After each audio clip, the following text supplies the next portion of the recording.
কলকাতার ট্যাংরা এলাকায় গেলে এখনও আপনি চীনা রেস্টুরেন্ট, চামড়ার কারখানা আর পুরনো চীনা মন্দির দেখতে পাবেন।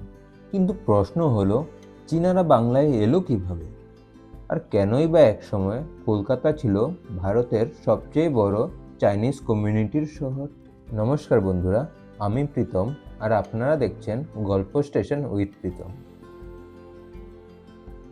আজকের গল্প বাংলায় চীনা সম্প্রদায়ের আগমন ও তাদের ইতিহাস। 1778 সালে এক চীনা ব্যবসায়ী যার নাম টং এচিউ বাংলায় আসেন। তিনি হুগলি নদীর কাছে একটি বসতি তৈরি করেন যার নাম হয় আচিপুর। সেখানেই তৈরি হয়েছিল বাংলার প্রথম চিনি কারখানা।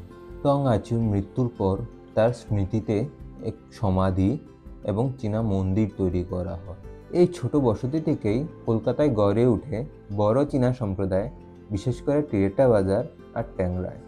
আজ আমরা যে চিলি চিকেন বা হাক্কা নুডলস খাই, তার জন্ম কিন্তু কলকাতায়। চীনা রাঁধুনিরা ভারতীয় মশলার সঙ্গে তাদের রান্না মিশিয়ে তৈরি করেন এক নতুন স্বাদ।